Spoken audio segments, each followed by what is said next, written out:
A política é um saber complexo. A gente vive hoje na era da internet, em que as pessoas amam ou odeiam, né? Com fúria burra, né? E se esquecem que a política é o lugar dos tons. Tons de cinza, tons de verde, tons de vermelho, tons de preto, e assim vai. E é bom que seja. Porque se não for assim, é forca, é guilhotina, né? É murro na mesa, é tiro, é distribuição de fuzil. Né? Você dá tudo errado.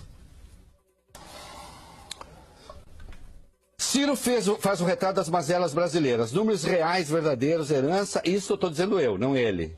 Do desastre que o PT de Dilma Rousseff conduziu o país.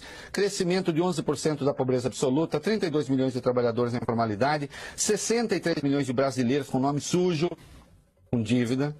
Saúde e educação em situação deplorável, insegurança pública, situação fiscal igualmente deplorável.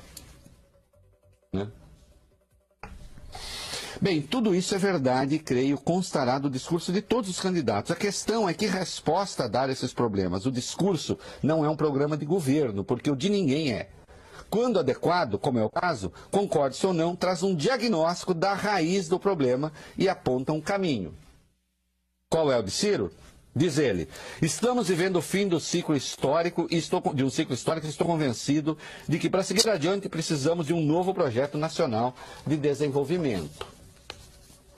Há muito tempo não se fala disso. A expressão provoca arrepios aqui e ali, porque pode remeter, sei lá, ao neodesenvolvimentismo, que opte por fechar a economia. Atenção para isso que aqui eu estarei usando da ironia. E, Reinaldo, precisa avisar que ironia, em alguns casos, ele precisa. É bem verdade que eu tenho no meu livro de frases, né, uma frase dizendo que ironia precisa de nota de rodapé, na ironia é alfafa. Mas, atenção. Alguns podem confundir esse discurso do projeto de desenvolvimento com o neodesenvolvimentismo que opte por fechar a economia, fazer política de substituição de importações, sobretaxá-las para proteger a indústria local e os empregos brasileiros. Em suma, Vólio Bene, a direita brasileira teme, certamente, que Ciro faça aqui o que Donald Trump faz nos Estados Unidos com o aplauso, Sandro, da direita brasileira. Não é curioso? Ou não é isso que faz Donald Trump? Com um monte de baba-ovo aqui no Brasil.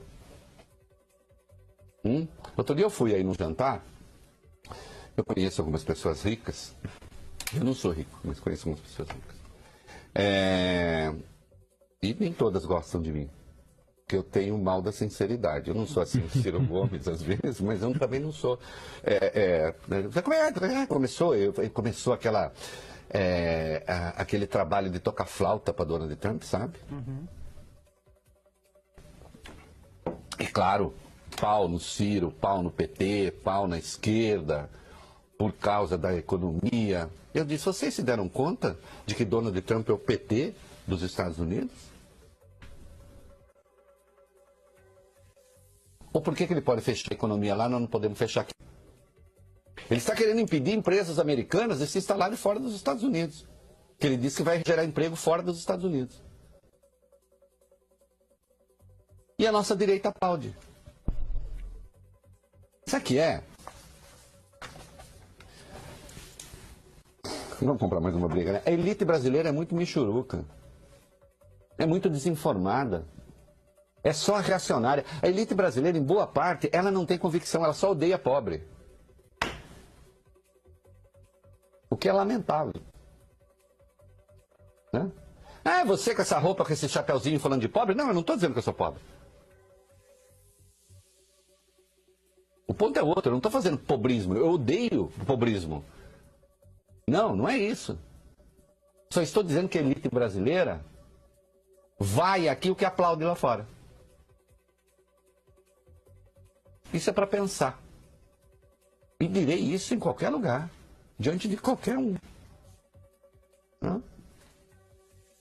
Afirma o candidato, nos últimos 3 anos o Brasil fechou mais de 13 mil indústrias, desempregando dos melhores empregos e salários mais de 1 milhão de pessoas.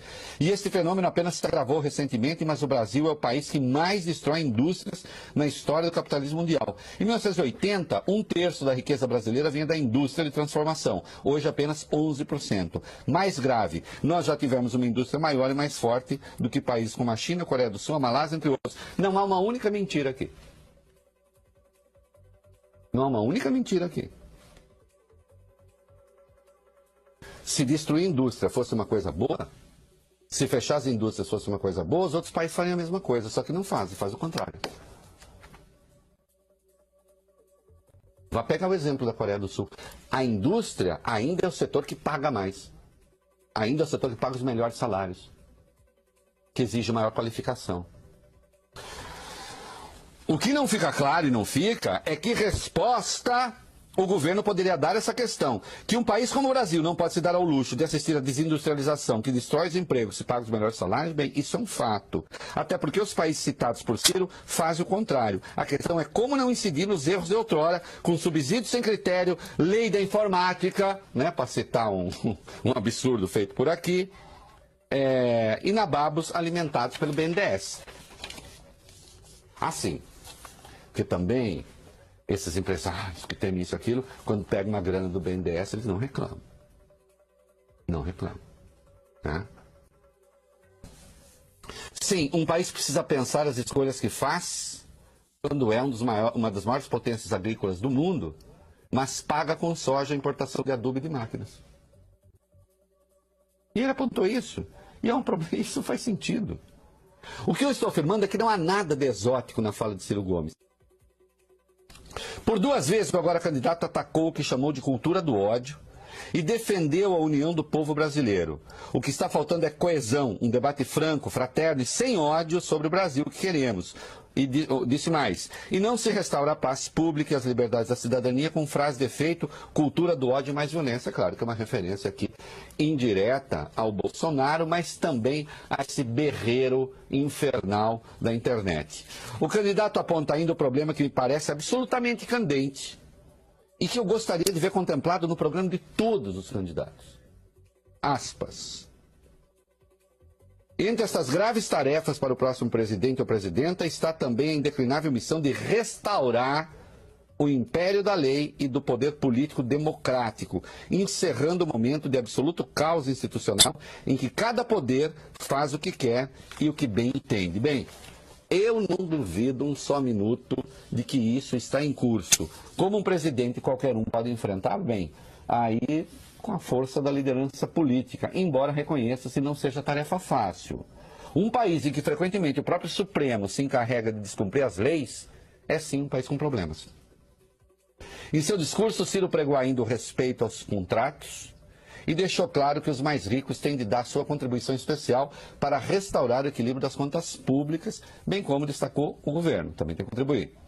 Os pobres e a classe média já teriam esgotado a sua capacidade de colaborar para tal propósito. Influenciada pelo cenário eleitoral, a Bolsa de Valores de São Paulo fecha em alta de 1,4% nesta sexta-feira. Os investidores sinalizaram otimismo pela aliança firmada entre o ex-governador de São Paulo, Geraldo Alckmin, e os partidos do Centrão. O noticiário aqui no Brasil amenizou o impacto negativo nos mercados internacionais, onde aumentaram as preocupações sobre a tensão comercial dos Estados Unidos com a China e a União Europeia. O dólar caiu 1,85%, agora cotado a R$ 3,77.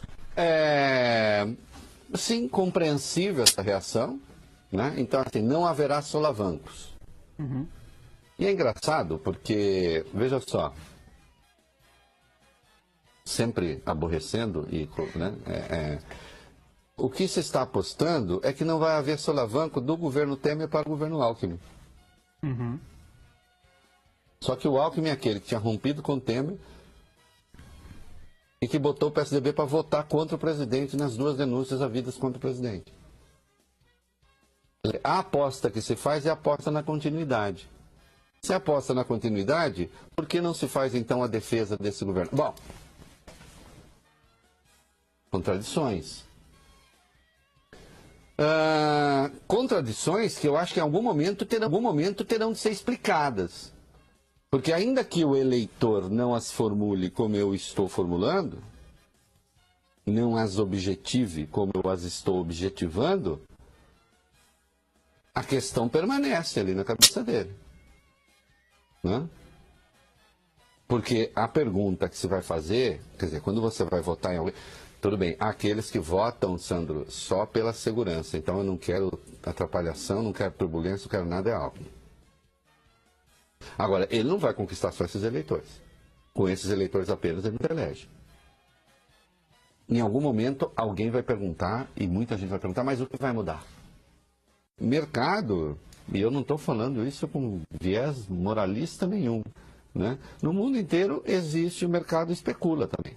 Né? Você usa pretextos para ganhar dinheiro e para fazer o outro perder dinheiro. É o que se chama chacoalhar macieira para cair maçã. Atenção, senhores da CNI, da Confederação Nacional da Indústria, que saíram por aí, e ainda ontem, o seu Robson das Quantas, qual é o sobrenome do presidente da CNI? Robson Braga de Andrade. Robson Braga de Andrade. Ai, a indústria não tem nada a temer de Bolsonaro. Vai ver que o Robson Andrade sabe quais são as ideias econômicas do Bolsonaro. Mas aqueles empresários que ficaram rindo das piadinhas do Bolsonaro, essa é a elite chechelenta brasileira.